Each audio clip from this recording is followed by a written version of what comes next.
This PowerPoint is going to be over chapter 9 in your textbook, which is the pediatric examination. So we're going to look at all things infants and kids. This is a PowerPoint. It is very vague. It's one of the ones that's off of the actual website where we get the books. So it's a little bit more vague than the PowerPoints that I usually make. So you're going to have to listen to this one completely and go through it and read your book to be able to get all the information that you need for the exam. I do also have some review sheets, and then you do have your homework that you can go through that's going to help you review for their exam as well. These first few little slides here just goes over all of the different objectives. So I'm just going to skip through those. You can feel free to do those in your book. So starting off, we have to define what pediatrics is. So pediatrics is going to be the branch of medicine that deals with the care and development of children and the diagnosis and treatment of diseases in children. And our doctor who specializes in this in pediatrics is going to be called a pediatrician. There are a lot of physicians in like regular primary care settings or general care, general practice that do accept children as well, so they don't just have to see a pediatrician specifically, but that's just up to the parent. So we do have different types of office visits. There's two main categories. We have a well child visit, and then we also have a sick child visit, and they're exactly what they sound like. Within these, they might have some similarities, but there's going to be some key differences.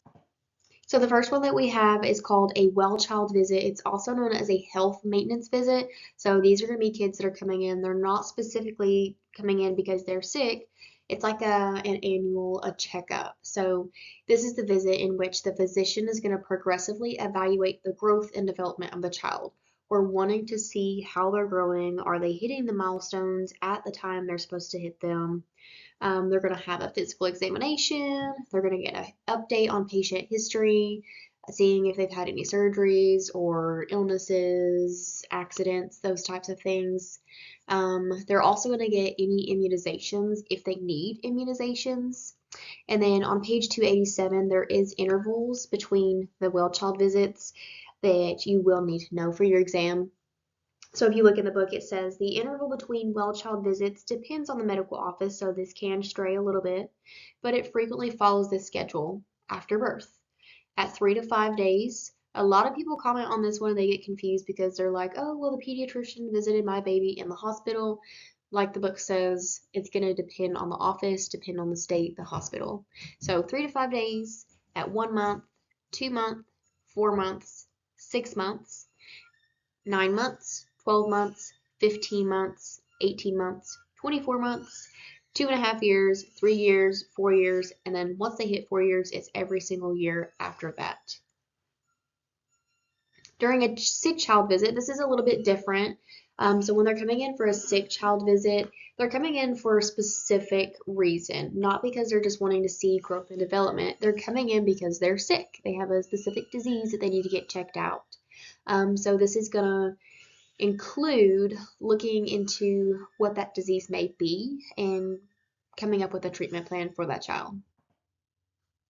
During the well child and sick child visits, you're going to be doing a lot of the same procedures that you will during an adult physical or during an adult visit.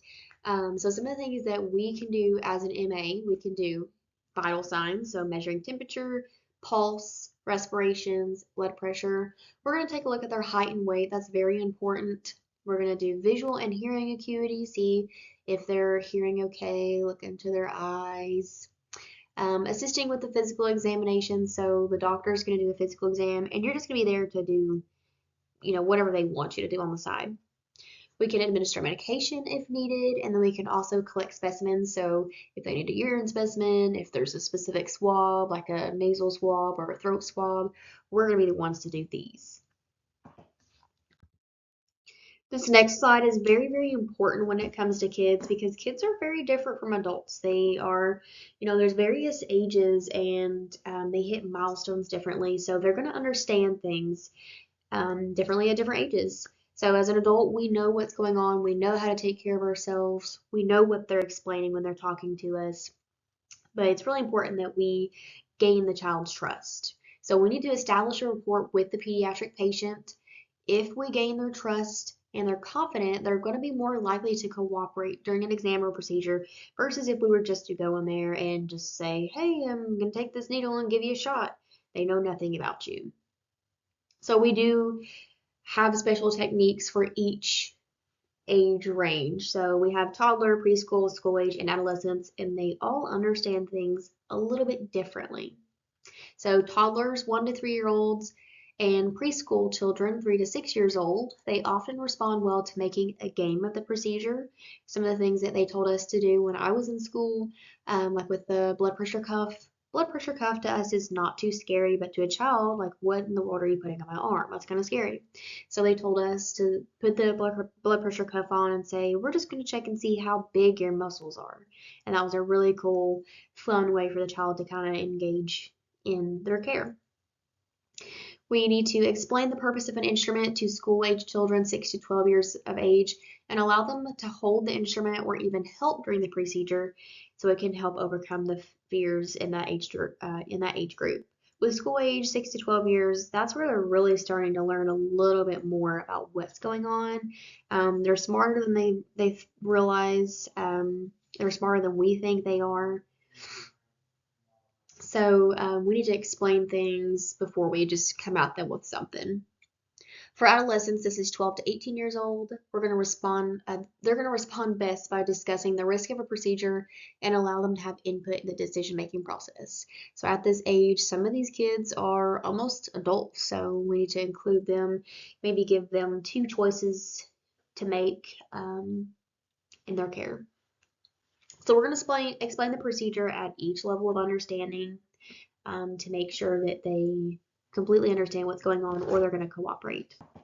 So this term regression here in your book, it talks about it's normal if there's children that come in and they're sick. It's normal for their behavior to regress. So if they are preschool, if they're 6 years old, it's normal for them to go back to a younger age and act a little bit younger when they're sick. There is a table in your book, it's table 9.2, and it gives techniques for interaction with children, and it tells you the technique and whether that's good for that specific age range. So that's really good to take a look at. This next part is about carrying an infant. When we're dealing with babies and infants, we have to make sure that at specific ages we are supporting the part of their body that needs to be supported.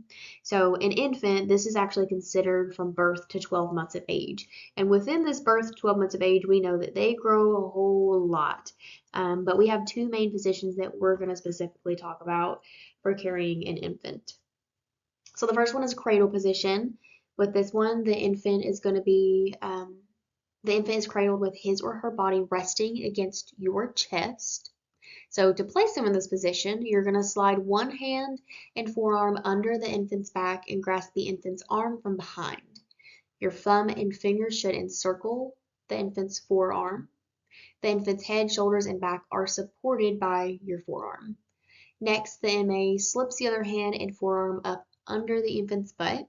The infant is cradled in the arm with his or her body resting against the medical assistant's chest. Our next one is going to be the upright position. And the infant is held upright while resting against the MA's chest. So to place an infant in this position, the MA slips one hand and forearm under the infant's head and shoulders. The fingers should be spread apart to support the infant's head and neck. The other hand and forearm are slipped under the infant's butt to help support the infant's weight. The infant should be allowed to rest against the MA's chest with the cheek resting on the MA's shoulder. There are some figures in your book, figure 9.2 and 9.3, that will show you these. I think it's easier to look at these versus trying to read the descriptions on how to hold them. Next up, we have growth measurements. This does include things like weight, height, or length, head circumference, and then chest circumference. So these are going to be very, very important. It's going to help us evaluate the progress of the child and see how they're growing. We also need to know height and weight for things like medications as well. They are going to be measured at each office visit, and they're going to be plotted on a growth chart. And in the back of your book, or in the back of this specific chapter, you're going to see the growth percentiles, and it's going to kind of look like that. Now, with the head circumference, this is only measured from birth up to 3 years. So that one's going to be a little bit different. So starting out, weight. Weight is a child's weight is often used to determine nutritional needs, dosing medication as well. We need to exercise care and measuring weight. Infants are weighed in a recumbent position, which you can see in the procedure in the back of the book. And then older children are weighed in a standing position. So with infants, we lay them down. We actually have these little scales that you'll get to practice on. You lay the infant down and it gives you the weight. And then with a child that can stand, they can just get measured the way that adults get measured. Length and height. Another measure of a child's growth is length or height. If you're doing an infant, it's going to be considered length. And then if you're doing a child that can be measured standing up, that's going to be considered height. So length is going to be measured in children younger than 24 months, and then height is going to be measured in 24 months up. Sometimes you might need more than one person to do the length of an infant accurately.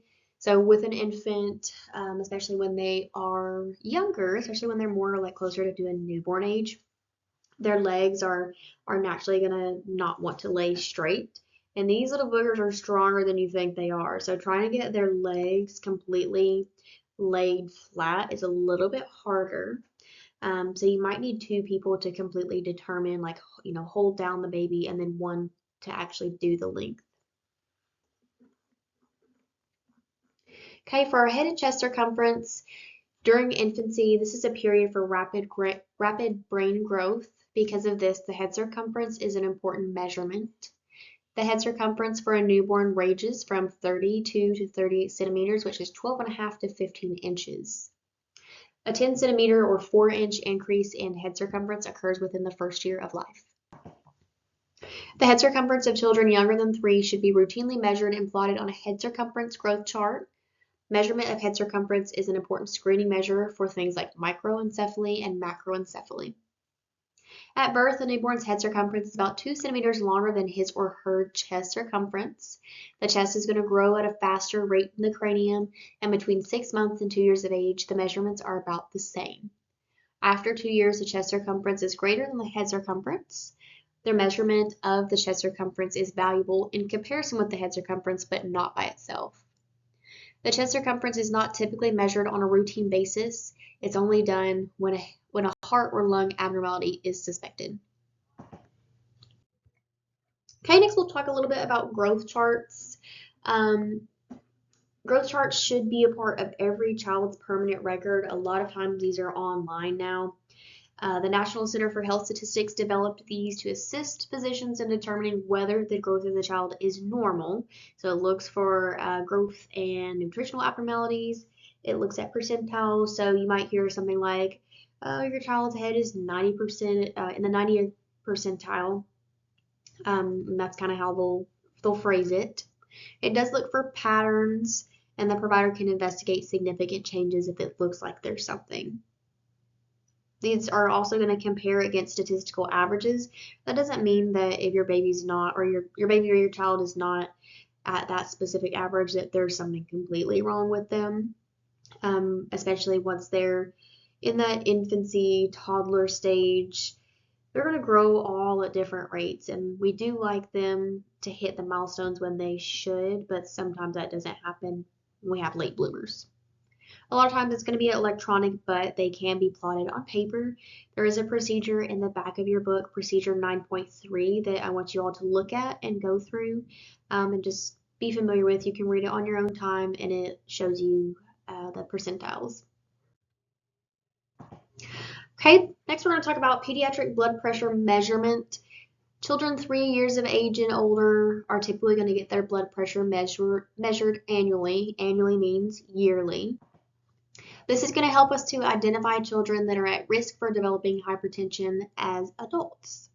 High blood pressure in children can be caused by things like kidney disease and to a lesser degree by heart disease. And when the condition is treated, the blood pressure normally can return back to normal.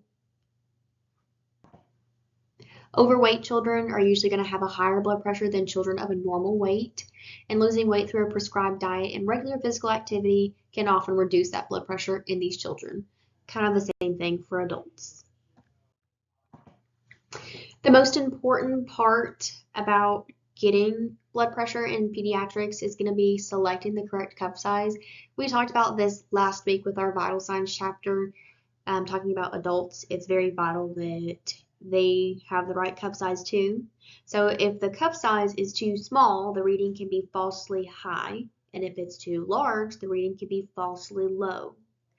We do have cups that come in a variety of sizes. They have them for NICU babies all the way up to thigh sizes for adults. So we need to make sure that we're selecting the right ones so we know that they are getting the most accurate blood pressure reading possible.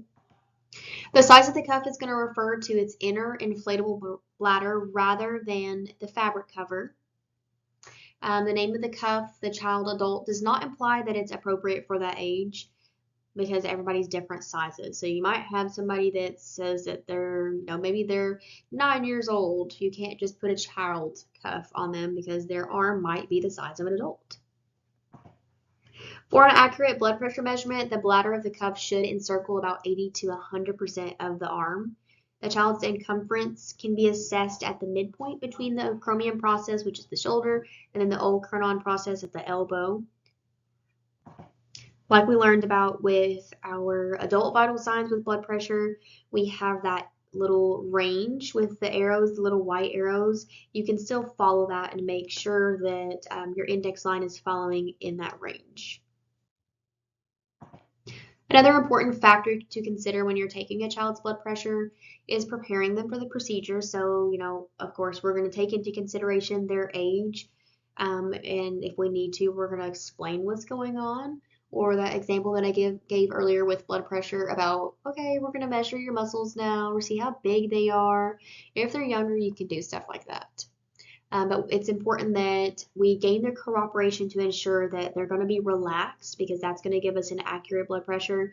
If they're moving all over the place or if they're crying, it can falsely elevate their blood pressure and make it look higher. To reduce a child's anxiety level, we can carefully explain the procedure, and if appropriate, we can allow them to handle the equipment. This isn't usually something that's dangerous for them to handle, so we can at least let them touch it and see it. The blood pressure should be measured after the child has been sitting quietly for 3 to 5 minutes to make sure that they're completely calmed down.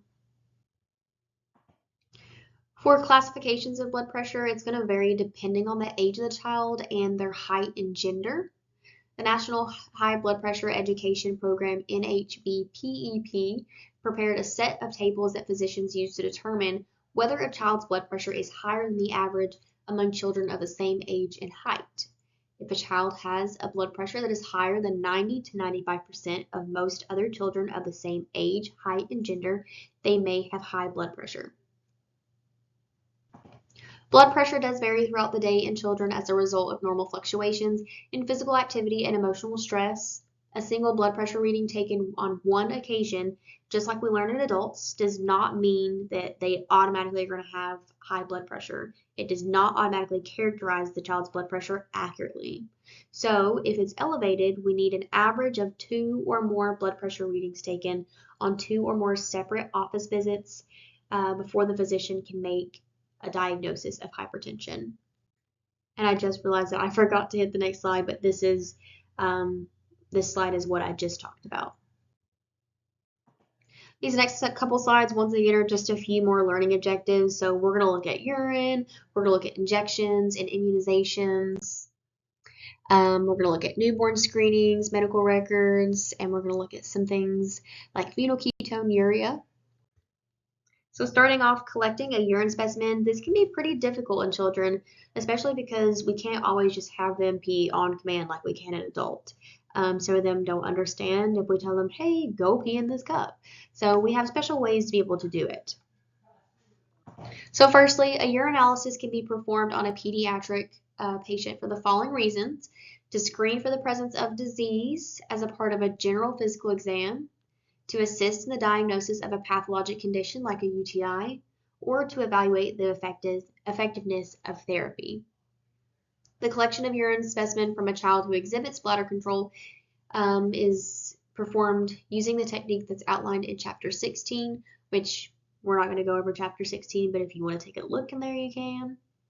Collecting a urine specimen from an infant or young child who cannot urinate voluntarily involves the use of a pediatric urine collector.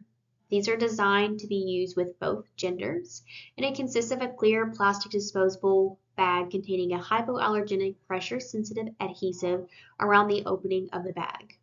This is going to firmly attach to the skin surrounding the genitalia and is going to collect that urine when they pee. There is a procedure in the back of the book, procedure 9.4, that I want you all to review. We don't practice this. We don't have the materials to practice this, but I also have a video that I'm going to leave for you all to watch as well. I'll link it on iGrade so you can go back and watch it if you want to watch it again. Um, but I had to do this a couple of times in the ER. I had a little baby once that we had to try and get a urine sample from. We tried to do a catheter, but she was just so teeny tiny that we couldn't even get the smallest catheter that we had in there. So we put one of these little urine bags on her, and after a little while, we just kept checking her diaper. So we put the diaper back over top of it just to control it, just in case that way, like if there was a hole in the bag or something, that way it caught it. Um, but we would go back and we would often check it just to see if she had peed, and it ended up not taking too long. It worked pretty well. The next section that we have here is pediatric injections. We're going to learn how to do adult injections if you haven't been in that class yet. That's going to be our next term with clinical 2. But we're going to start out by looking at pediatric injections. And the process is going to be kind of similar to adults, but a little bit different. So it's a very important responsibility for us to do. The experience a child has with early injections influences the child's attitude towards their later ones. So if they have a good experience starting out, they're going to have a better experience down the road. Whereas if they don't, they're going to hate shots the rest of their life, and they're not going to want to get them ever again. If the child is old enough to understand, we need to explain the procedure, let them know what's going to happen. We need to be honest, and we need to attempt to gain the child's trust and cooperation. We do need to tell them the truth. We don't need to tell them it's not going to hurt, because it will. It's literally a little tiny piece of metal that's going in the skin, so it's going to hurt. But we need to tell them it's going to hurt, but only for a short time. You're going to feel a small poke. It's also advisable to explain that we're going to give them medicine. So we're not just poking them for a reason, or we're not just poking them for no reason. We're poking them because we're going to give them medicine that's going to help them get better. We should have somebody else in the room with us to help assist, whether that is the mom, dad, their guardian, or another healthcare worker. Just that way it's a little bit easier, because arms and feet can go flailing and it can end up really bad. So you can kind of restrain them by having mom or dad like hug them, or kind of hold the arms down, hold the legs down. In the ER, we used to take and roll them up like a burrito. So we would take like a blanket and we would hold their arms down and expose like what area we needed to, like if we were doing the leg. So we would hold their arms down, and then we would have mom and dad hold them. So that way they were kind of in like a little burrito. We can also use distraction. There's a bunch of videos out there that I see come across my social media pages every so often, where they'll have like the little babies, and um, they'll just be doing these random little things to help distract them, and then they'll give them an injection and continue doing the little distractions, and the baby doesn't even realize. So distraction can be really helpful, especially if mom or dad are there and can help as well. If the child struggles and fights excessively, we should delay the injection and let the physician know. After the injection has been administered, the MA or the child's parent should hold the infant or the child and provide comfort and show approval, so that the child associates something other than pain with this procedure. So let them know, oh my gosh, that was such a good job. You're doing so well. I can't believe you sat there and just did that. Woohoo, give them praise. They like praise. An intramuscular injection is administered directly into the muscle tissue. The gauge and length of the needle used for intramuscular varies depending on the consistency, so how thick or thin the medication is, as well as the size of the child. You have to go based off the size of the child, just like we do with adults.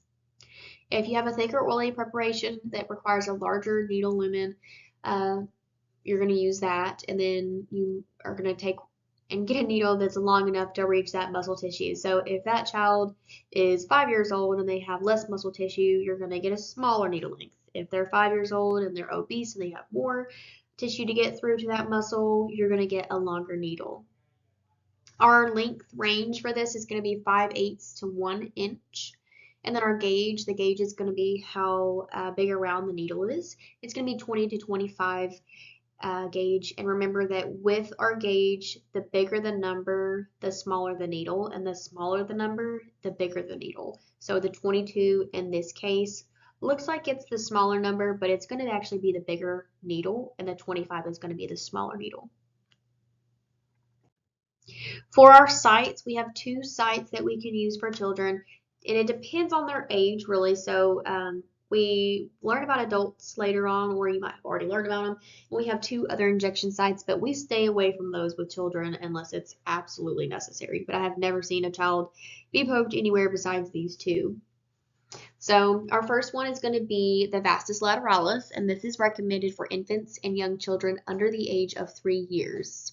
It's located on the anterior surface of the mid-lateral thigh, know where these are located, away from major nerves and blood vessels, and it's large enough to accommodate the injected medication. To locate the vastus lateralis site in an infant or young child, you're going to divide the mid-anterior thigh into thirds, and then the injection is going to be administered in the middle of the middle third of the thigh. The length of the needle usually depends on the overall size of the thigh, like we just talked about, but it should be long enough to penetrate the muscle belly for proper absorption to occur. For this, a 1-inch needle is often used for a normal sized child. However, if they are a little bit smaller, like if they're a newborn or preterm infant, then we should use a smaller needle. And then if they're obese, we need to use a bigger needle. For administration of the injection, the infant or toddler should be held on the assistant's lap in a cuddle or semi-recumbent position. The site should be clearly visible, and the assistant should restrain the child to prevent as much movement as possible. The medical assistant must grasp the thigh to compress the muscle tissue and stabilize the extremity. And we're going to give this at a 90-degree angle to ensure that it's really getting to that muscle. Our other site that we can use is the deltoid. If you remember anything about midterm in A&P. In A&P, you went over the muscles, and the deltoid is that one that's covering the shoulder. So the deltoid muscle, it is shallow, and it can accommodate only a small amount of medication, about 0.5 to 1 mL. In addition, repeated injections at this site are painful. So because of this, or because of the deltoid site is so small in an infant, we shouldn't use it unless they are over 3 years of age. The length of the needle should be adjusted according to the amount of subcutaneous tissue over the site. So once again, how thick or thin their arm is. And then we're going to compress the muscle mass and inject slightly upward. For subcutaneous injections, this is going to go in the subcutaneous tissue, which composes of adipose or fat tissue located just under the skin. So you have your epidermis, your dermis, and then right underneath that is your subcutaneous tissue. The length of the needle used to administer a pediatric sub-Q injection ranges from about 1/2 of an inch to 5/8 of an inch needle. And then your gauge is going to be about 23 to 25 gauge. The sites that we can use for this, we have the anterior thigh for an infant, and then for children that are 12 months or older, we're going to use a lateral upper arm or anterior thigh. For administration of the injection, the area surrounding the injection site should be grasped and held in a cushion fashion, and the needle should be inserted at a 45-degree angle. This is going to ensure that the sub-Q tissue and not muscle is entered. For this injection, we do not need to aspirate as well because we're not around any large blood vessels. We don't really aspirate a whole lot anymore. You might see some specific places that you're at that want you to aspirate, but a lot of places that I have seen don't practice aspirating anymore. Once you get in your next class, we will teach aspiration, but we don't quite do it a whole lot. Next up, we have immunizations. So that word immunity, this is the resistance of the body to the effects of harmful agents such as pathogenic microorganisms and their toxins. The process of becoming immune or rendering an individual immune through the use of a vaccine or toxoid is known as an active artificial immunization. A vaccine is a suspension of weakened or killed microorganisms administered to an individual to prevent an infectious disease by stimulating the production of antibodies in the individual. A toxoid is a toxin, a poisonous substance produced by a bacterium that has been treated by heat or chemicals to destroy its harmful properties. It's administered to an individual to prevent an infectious disease by stimulating the production of antibodies in that individual. Immunizations help to build the body's defense and protect an individual from attack by certain infectious diseases. Immunizations should be administered to infants and young children during the well child visits according to a specific schedule. If you look in your book, figure 9.10 is going to have that schedule from the time that they're born up until they're about 17 to 18 years old. The MA should be familiar with each immunization that's administered, including uses, common side effects, route of administration, dose, and the method of storage. The drug manufacturer includes a package insert with each vaccine and toxoid that contains this information. We also have drug references such as the prescriber's digital reference that are available online that you can use to locate information on immunizations as well. Immunizations administered to infants and children along with brand names, routes of administration, and common minor problems. If you take a look at the table 9.4, they are all right there. So I know this slide says be familiar with each immunization and has all of those. For the exam, if you will just take a look at the immunization, take a look at the route of administration, and then look at some of the minor problems and / side effects-ish that can come from those. Certain immunizations can be administered together in the same injection. A combined immunization is just as effective as the individual immunization and results in fewer injections for the infant or child. For example, diphtheria, tetanus, pertussis, or DTaP, hepatitis B, and polio immunizations can be combined together in the same injection. This next slide has some of the immunizations that are administered. I'm going to skip over this one and the next one because these are all located in that table 9.4. So you can go back and review these. So there's this page. There's also this page right here. We should give you an immunization record card to the parents most of the time now. It's going to be online or there's a piece of paper. I remember when I was younger, I still have it. I have a piece of paper that's got like all of the dates and what kind of immunization I got. The parents should be instructed to bring this card to every visit so that their child's immunizations can be recorded, and they should be informed of the possible normal side effects of each immunization and given instructions on how to respond if they occur, as well as some side effects to look out for that might be not necessarily side effects but complications. This next part is on the National Childhood Vaccine Injury Act. This requires that parents be provided with information about the benefits and risk of childhood immunizations. To help medical offices comply with these regulations, the CDC developed a set of vaccine information statements, VISs. A VIS explains in lay terminology the benefits and risk of a vaccine or toxoid. It also contains information about reporting a moderate or severe reaction, the National Vaccine Injury Compensation Program, and how to obtain more information about the vaccine or toxoid. We need to give these patients patients' parents, the moms and dads, the guardians, and let them have time to read and give them an opportunity to ask any questions so that way they completely understand and they're completely informed. And then this should be documented in the medical record. Our last section of this book is going to talk about the newborn screening test. And a newborn screening test is performed on an infant to screen for the presence of certain metabolic and endocrine diseases. The diseases that are screened for vary by state, but typically include, I would know these, phenylketonuria, PKU, this one's very important, biotinidase deficiency, congenital adrenal hyperplasia. We also have maple sugar urine disease, congenital hypothyroidism, galactosemia, I can't say this one, homocystinuria, and sickle cell anemia.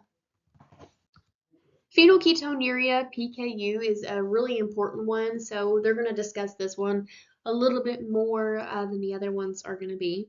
So this is a congenital hereditary disease caused by a lack of the enzyme phenylalanine hydroxylase. This enzyme is needed to convert phenylalanine an amino acid into tyrosine, which is an amino acid that's needed for normal metabolic functioning. Without this enzyme, phenylalanine accumulates in the blood, and if the accumulation is left untreated, causes mental retardation and other abnormalities such as tremors and poor muscle coordination. In most cases, on early detection, a special low phenylalanine diet and close periodic monitoring can prevent adverse effects. Normal development usually occurs if treatment is started before the child reaches 3 to 4 weeks of age.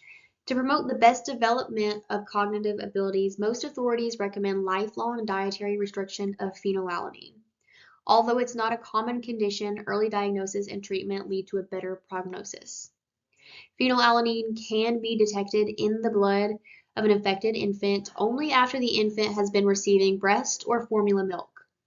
Infants taking formula can be tested earlier than breastfed infants because formula contains phenylalanine, whereas the first breast milk or colostrum does not.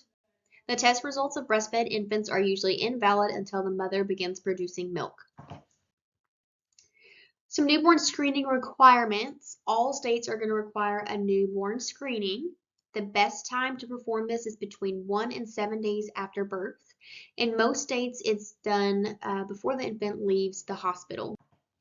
If the test has an abnormal or invalid result, the infant needs to be retested. Most repeat tests are required because of invalid test results caused by the collection of an inadequate amount of the blood specimen. Newborn screening retesting is usually performed at a hospital lab, but can sometimes be performed in a medical office. The newborn screening test card includes an information section that must be completed before the test is performed. The newborn screening test is performed on a capillary blood obtained from the fleshy part of the lateral or medial posterior curve of the plantar surface of the infant's heel. The blood specimen is then placed on a special filter paper attached to the newborn screening test card and is mailed to an outside lab for analysis. The results are ready in a few days. If one of the newborn screening test results is positive, further testing is performed. There is a procedure in the back of the book that I want you guys to look at with this one as well. You should be aware, you should already know this. I tell you this usually every single week, but the procedures are your responsibility to go in there and make sure that you have read them, even if we watch videos that go with them as well. So watch the videos, watch and listen to the videos, and then look at the procedures in the book because they can have testing material in them. And I advise when you're looking at the procedures, there's those little rationales. It has like a purpose or a why they're doing something. Make sure you pay attention to those because that's the material that can end up on the test the most. If you have any questions, feel free to email me, and then I'll try my best to get those questions answered as soon as I can. But don't hesitate to reach out.